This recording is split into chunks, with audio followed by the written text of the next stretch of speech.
Alhamdulillah. Alhamdulillahilladzi arsala rasulahu bil huda wa dinil haqq basyiran wa nadhira wa da'iyan ila Allah bi iznihi wa sirajan munira. Ashhadu an la ilaha illallah wahdahu la syarika lah wa ashhadu anna Muhammadan abduhu wa rasuluh. Allahumma salli wa sallim ala sayyidina Muhammadin wa ala alihi wa sahbihi ajma'in. Amma ba'du fa ya ibadallah, ittaqullaha haqqa tuqatih wa la tamutunna illa wa antum muslimun. Qala Allah Ta'ala fil kitabihil karim wa huwa asdaqul qailin, a'udzu billahi minasy syaithanir rajim. Bismillahirrahmanirrahim. Qala ya ayyuhal mala'u ayyukum ya'tini bi arsyiha qabla an ya'tuni muslimin. Shadaqallahul azim. Hadirin kaum muslimin, jamaah Jumat yang dirahmati Allah. Pertama, marilah sama-sama kita memanjatkan puji dan syukur kepada Allah Subhanahu wa taala, Tuhan ilahi Rabbi, Allah Azza wa Jalla, yang telah melimpahkan rahmat, nikmat dan karunia-Nya kepada kita. Beriringan dengan itu, salawat dan salam mari pula kita sanjung sampaikan kepada junjungan yang mulia Rasulullah Muhammad SAW, yang karena kedatangannya kita telah dibawa pada satu peradaban yang sangat luar biasa di atas ilmu pengetahuan yang sungguh sangat dikdaya. Selanjutnya marilah kita bertakwa kepada Allah dengan sebenar-benar takwa, dan semoga ketakwaan ini akan mengantarkan kita nanti mendapatkan syafaat dari Allah Subhanahu wa taala ketika kita kembali kepadanya. Jamaah yang berbahagia, dalam surah Al-An'am, sebagaimana yang telah khatib bacakan tadi, di mana Allah Subhanahu wa taala berfirman, berkata Sulaiman, "Hai pembesar-pembesar, siapa di antara kamu sekalian yang sanggup membawa singgasananya kepadaku sebelum mereka datang kepadaku sebagai orang-orang yang berserah diri?"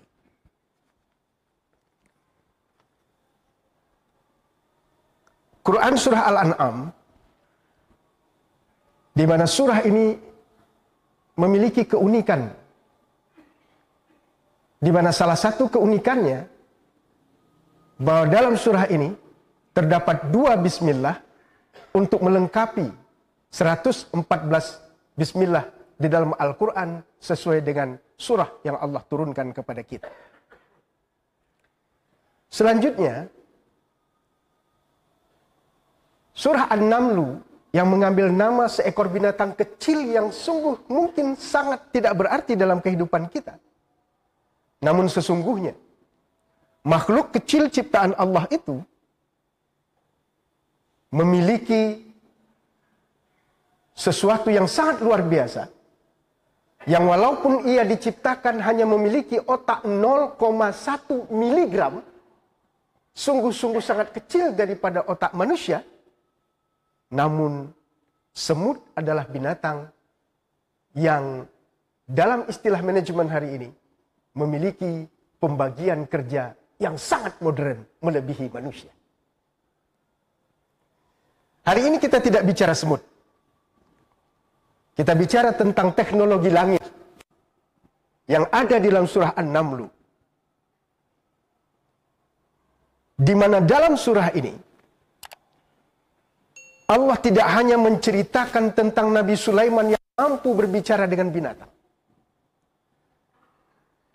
tapi juga Allah mengisahkan tentang Nabi Sulaiman yang kemudian berkontribusi terhadap teknologi modern hari ini. sebelum singgasana Ratu Balqis di sana, atau di Yaman Selatan, menurut penelitian, telah ditemukan dasar-dasar dari singgasana Istana Ratu Balqis, di mana berdasarkan informasi dari seekor burung kecil yang bernama Hudhud, dalam surah Al-Naml juga pada ayat sebelumnya, pada ayat 27, di mana Hudhud datang kepada Nabi Sulaiman membawa sebuah informasi mengatakan bahwa Nun di sebuah negeri yang sangat jauh ada sesuatu yang engkau belum pernah ketahui, wahai Nabi Sulaiman. Dan aku menceritakan tentang sebuah hal yang belum engkau ketahui, dan ini menjadi informasi yang sangat-sangat penting. Hudhud memberikan pelajaran penting dalam sistem informasi, bahwa sebuah informasi tidak hanya memiliki tingkat kebenaran, tapi juga sebuah informasi itu apakah penting untuk disampaikan dalam saat itu. Jamaah yang dimuliakan Allah, berdasarkan informasi dari Hudhud kepada Nabi Sulaiman, di mana jarak antara istana Ratu Balqis ke Yerusalem tempat Nabi Sulaiman itu lebih kurang 2.212 km. Sebuah informasi yang begitu jauh disampaikan secara akurat oleh seekor burung kecil kepada seorang pembesar kala itu. Dan lalu pada ayat berikutnya, kemudian Nabi Sulaiman melakukan tender kepada para pembesar, di mana para pembesar itu tidak hanya terdiri dari manusia, tapi juga terdiri dari kelompok jin, di mana jin yang paling hebat pada waktu itu, Ifrit, ikut serta dalam tender pemindahan singgasana Ratu Balqis dari Sana'a ke Yerusalem. Jemaah yang dimuliakan Allah, kalau kita pernah menonton film Star Trek, film sebuah armada dengan nama Starfleet, yang hebat di era 60-an sampai 70-an, mungkin generasi-generasi yang tua pernah menonton film ini. Film fiksi ilmiah ini membuat seolah-olah kehidupan 200 tahun yang akan datang dengan armada bintang, di mana orang di sana itu bisa hilang dalam waktu seketika, kemudian bisa muncul di tempat lain dalam waktu seketika pula. Star Trek telah memulai apa yang disebut dengan teleportasi kuantum. Sebuah hal yang berbicara tentang bagaimana perpindahan benda dengan menggunakan fluktuasi daripada waktu. Jemaah yang dimuliakan Allah, mungkin pada waktu itu apa yang terjadi, berpindahnya objek barang dari satu tempat ke tempat yang lain, dianggap sebuah fiksi, dianggap sebuah mitos oleh para ilmuwan. Tapi apa yang terjadi? Desember 2020 yang lalu, NASA, Harvard University, kemudian beberapa universitas di Amerika melakukan sebuah kolaborasi di mana ditemukan teleportasi yang hanya baru bisa diimplementasi pada teknologi informasi. Kalau Nabi Sulaiman dulu teleportasinya adalah bagaimana memindahkan barang sebuah istana yang besar dari satu tempat ke tempat yang lain, manusia baru 2020 lalu hanya mampu melakukan pada sistem internet. Di mana kita melakukan telekomunikasi, berkomunikasi dengan orang dimanapun di seluruh dunia ini, dalam waktu yang sama, saat yang sama, tanpa apapun perbedaan.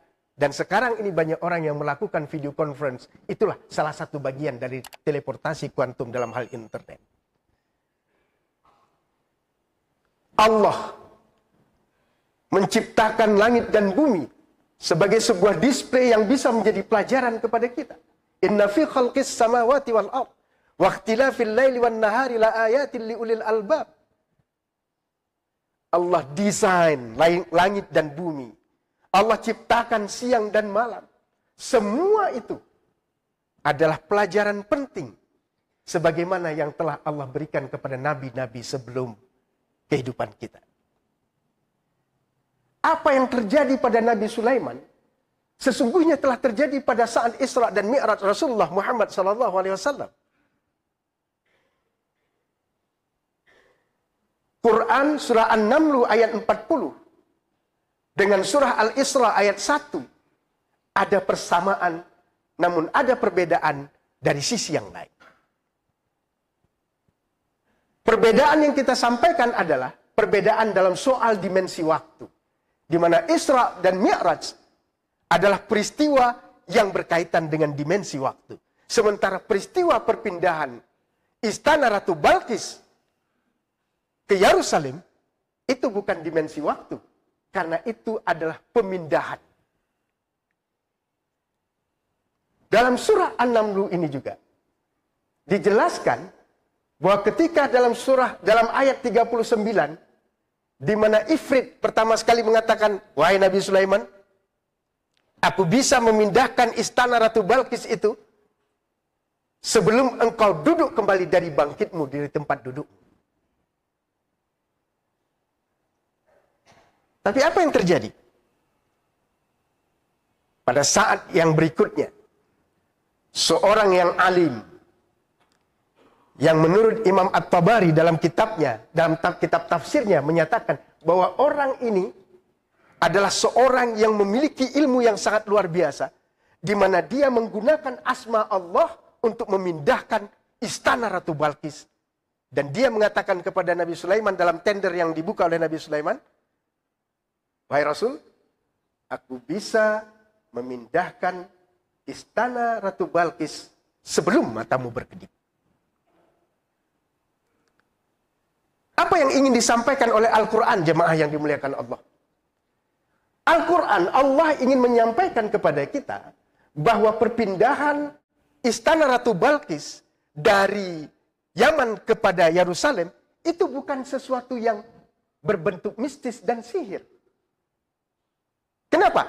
Karena itu tidak dilakukan oleh Ifrit, jin. Tapi itu dilakukan oleh seorang manusia yang memiliki kapasitas ilmu pengetahuan yang sangat luar biasa. Ini bukan sesuatu yang mistis.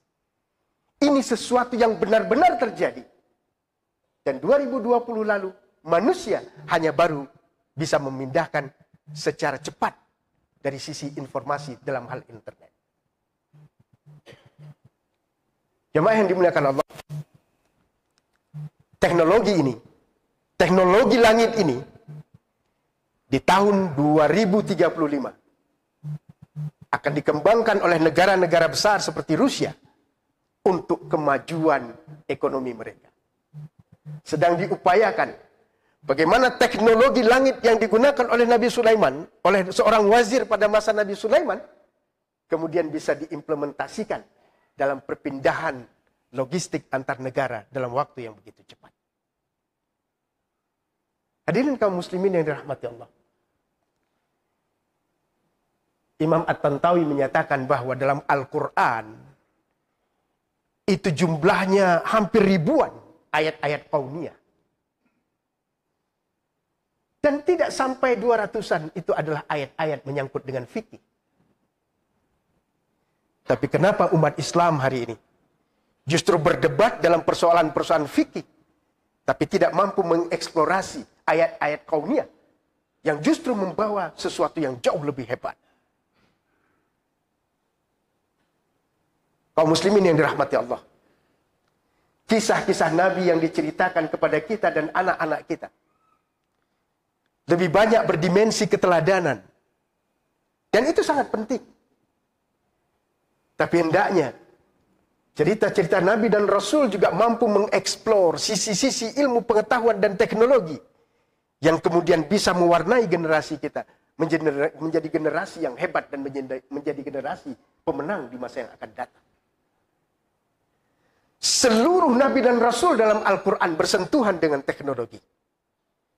Nabi Daud bagaimana memiliki kemampuan menganyam besi menjadi baju perang. Nabi-nabi yang lain, Nabi Nuh misalnya, menciptakan sebuah kapal yang sampai hari ini mungkin teknologinya belum mampu ditiru oleh manusia. Dan Rasulullah Muhammad SAW juga dalam kehidupan beliau, dalam keteladanan beliau, dalam keseharian beliau, ada aspek-aspek lain yang tidak dieksplor secara lebih luas untuk generasi kita di masa yang akan datang.